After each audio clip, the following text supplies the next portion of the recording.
Morning बच्चों।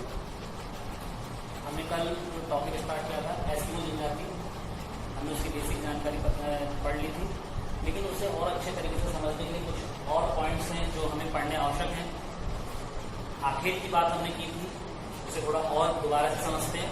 देखिए, आखेट का अर्थ होता है शिकार करना। ये ऐसे क्षेत्रों में किया जाता है जहां पर भोजन के लिए किसी प्रकार की वनस्पति पेड़ पौधों का अभाव पाया जाता है, तो वहां पर आखेट की क्रिया की जाती है। तो एस्किमो जनजाति दो प्रकार से पर्यावरणीय परिस्थितियों में आखेट की क्रिया करती है। शीतकालीन आखेट, जिसमें बर्फीले क्षेत्र में एक गड्ढा कर दिया जाता है, जिसके नीचे जो पानी या समुद्री क्षेत्र होता है उसमें से सील मछली सांस लेने के लिए जैसे ही आती है उसे जनजाति द्वारा मारकर पकड़ लिया जाता है। दूसरा, अच्छा, शीतकालीन आखेट में भी दो विधियों की बात की थी हमने। एक ये तो हो गई माओपाक विधि जो मैंने अभी बताई, दूसरी इतुरपाक विधि। इतुरपाक विधि के अंदर एक से अधिक व्यक्ति जो है शिकार करने का कार्य करते हैं। दो क्षेत्र बनाए जाते हैं, एक क्षेत्र से चारा डाला जाता है तो दूसरे क्षेत्र से हमला किया जाता है। तो इस प्रकार की विधि को इतुरपाक विधि कहते हैं। ये दोनों ही शीतकालीन आखेट के समय की जाती है। लेकिन अगर हम बात करें बसंतकालीन आखेट की, तो बसंतकालीन आखेट में जब मौसम थोड़ा सा गर्म होता है, यानी कि बर्फ में हल्की सी कमी आती है कुछ क्षेत्रों में, सभी जगह नहीं, कुछ क्षेत्रों में, तो ऐसे समय में ये कयाक नामक चमड़े की जो नाव होती है उसकी सहायता से समुद्र में निकलते हैं और शिकार करने की क्रिया करते हैं, जिसमें इसे सामूहिक रूप से भी शिकार आप कह सकते हो। तो ये बसंतकालीन अवस्था में किया जाता है। भोजन की बात करें तो भोजन हमें साफ साफ पता चल रहा है, भोजन इनका क्या है, विभिन्न प्रकार की मछलियों का शिकार करना ही इनका भोजन है। तो इसके अलावा सील मछली, बेल मछली या सी लॉइन या वालरस, इनके अलावा ये स्थल चरों का भी शिकार करते हैं, जैसे कैरिबो का, रेंडियर, खरगोश, ध्रुवीय भालू, इन जानवरों को भी ये मारकर खाते हैं। इसके बाद बात करते हैं वस्त्र की, लोग पहनते क्या है।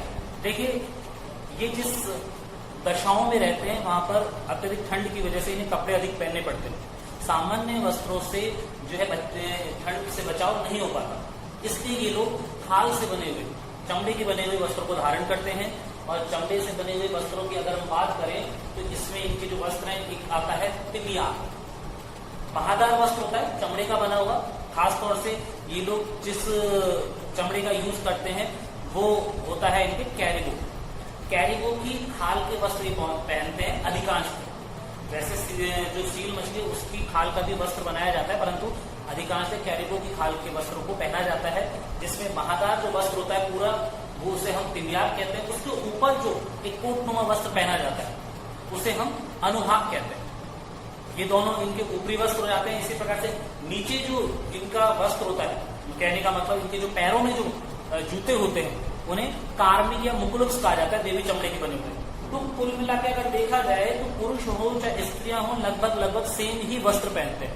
पुरुष और स्त्रियों के वस्त्रों में कोई अधिक अंतर नहीं देखने को मिलता। नेक्स्ट हम बात कर लेते हैं निवास गृह।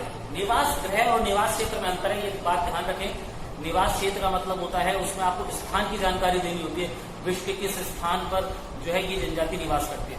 परंतु जहां पर गृह की बात आ जाए तो गृह का मतलब होता है घर। तो यहाँ पर हमें इनके घर की जानकारी देनी है कि घर किस प्रकार का होता है, उसकी संरचना किस प्रकार की होती है, उसे बनाया किस प्रकार जाता है। तो यहाँ पर जब हम निवास गृह की या घर की बात करते हैं तो इनके घरों को एक नाम दिया जाता है, वह है इग्लू। कि इग्लू नामक घर में रहते हैं जो बर्फ का बना हुआ होता है। बर्फ के ही घर में रहना इनकी मजबूरी होती है, क्योंकि इनके पास किसी प्रकार के अन्य स्रोत नहीं होते। तो ये बर्फ की बड़ी बड़ी ईंटें बना करके उसको इस प्रकार से व्यवस्थित करते हैं कि गोल गुंबदनुमा एक घर का निर्माण हो जाता है। यह घर बहुत ऊंचा नहीं होता, जमीन से 4 से 5 फीट तक ऊंचाई इसकी होती है, लेकिन जमीन से 3-4 फीट ये गहरा भी होता है। इस तरह से शेप दी जाती है कि गोल होता है, इसमें जो खिड़की दरवाजे नहीं होते, दरवाजे के नाम पर एक छोटा सा छिद्र छोड़ दिया जाता है और उसमें लेट कर या बैठ करके ही प्रवेश किया जाता है। इसके अंतर्गत अगर हम बात करें इस इग्लू नाम के घर में, तो ये इसके अंदर एक खाल का चमड़े का कवर भी चढ़ा देते हैं ताकि ठंड से बचा जा सके। वहीं जो गेट, जो प्रवेश द्वार होता है उसे छोटा इसलिए रखा जाता है कि ठंडी हवाएं उसमें प्रवेश ना कर सके। इसके अंदर ये आग जलाने का भी काम करते हैं।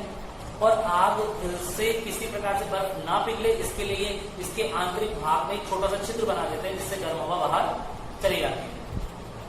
वहीं इग्लू नामक जो ये घर बनाते हैं, इसके ये शीतकालीन इनका आवास होता है, परंतु बसंतकालीन आवास में ये कई बार इसके अतिरिक्त लकड़ियों से या हड्डियों से भी जो घर बनाने की क्रिया करते हैं। तो यह है इनका, देखिए यह इनका घर हो गया। इसके अगर हम आगे बात करें तो इनके यंत्र और उपकरण भी होते हैं कुछ, जिनकी सहायता से ये अपने जीवनचर्या को चलाते हैं, जिसमें हमने हार्पून की बात कर ली थी, इसे हार्पून भी कहते हैं। वहीं एक कयाक नाम की हमने नाव की बात की थी, जो चमड़े की नाव होती है, जिसका प्रयोग ये मछली को पकड़ने के लिए जाने के लिए करते हैं। और स्लेज नाम की एक गाड़ी और होती है इनके पास। स्लेज जो होता है रेंडियर नामक एक जानवर है, जो कुत्ते जैसी प्रजाति का ही होता है, जो बर्फ की बनी हुई इस पहिए विहीन गाड़ी को खींचने का काम करता है। इस गाड़ी को स्लेज कहा जाता है। तो स्लेज भी इनका एक प्रकार का उपकरण है। वहीं उमियाक एक प्रकार का ऐसा उपकरण जो बड़ी व्हेल मछली के शिकार के दौरान ये काम में लेते हैं। नेक्स्ट बात करते हैं एस्किमोस की संस्कृति की। संस्कृति की बात करें तो ये छोटे छोटे समूहों में निवास करते हैं। ज्यादा बड़ा कबीला या क्षेत्र इनका नहीं होता, छोटे छोटे समूहों में ये लोग रहते हैं। इनका जीवन जनजाति है, तो सीधी सी बात है, घुमक्कड़ जीवन यापन ये लोग करते हैं। यहाँ पर कहा जाता है कि इनकी संस्कृति में बहुपत्नी प्रथा भी जो है जायज है, यानी कि उसे अपनाया गया है। बहुपत्नी प्रथा ये लोग अपनाते हैं। वहीं इनका जो समाज है वह पितृवंशीय समाज है। उत्सव और समारोह भी ये लोग मिलकर के मनाते हैं। इसके साथ साथ एस्किमो लोग जो है जादू टोने में भी विश्वास रखते हैं। जादू टोने अंधविश्वासी भी हैं ये लोग, हम ये कह सकते हैं। और कहा जाता है कि कठोर शीत ऋतु में भोजन की कमी होने पर बूढ़े व अशक्त व्यक्ति, बुजुर्ग और जो कमजोर व्यक्ति होते हैं वो आत्महत्या भी कर लेते हैं।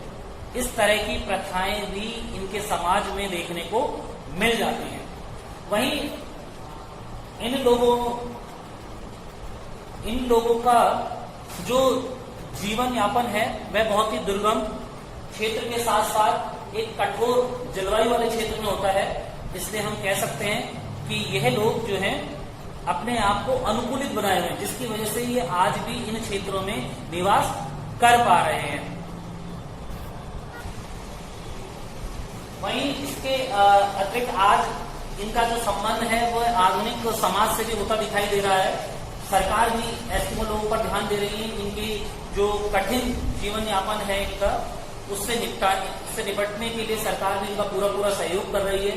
सामान्य समाज से एस्किमो लोगों को जोड़ा जा रहा है। कई प्रकार की जो वस्तुएं हैं जो रोजमर्रा के जीवन में काम में आती हैं, सरकार द्वारा इन्हें उपलब्ध करवाई जा रही है। इनके इस कठोर जीवन यापन से बचाव के लिए इनके पास आजकल आंख के लिए कवच का यूज करते हैं, जो एक आंख के लिए कवच ये स्वयं भी बनाते हैं, और आजकल आधुनिक रूप से चश्मे का प्रयोग भी ये लोग करते हैं। वहीं आजकल कुछ एस्किमोज लोगों के पास स्नो बोट और स्नो जो स्कूटर होते हैं वो भी उसका प्रयोग भी करने लगे। तो कहने का मतलब है कि यह जनजाति भी धीरे धीरे सामान्य समाज के साथ अब दिखाई देने लगी है, और यह सरकारी प्रयासों की मदद से ही होता दिखाई दे रहा है। आज के लिए इतना ही। कल हम पढ़ेंगे बुशमैन जनजाति। ये एस्किमो इसी प्रकार विश्व में एक और बड़ी जनजाति है बुशमैन। उसके जीवन यापन, उसके निवास क्षेत्र के बारे में हम अगले वीडियो में करेंगे।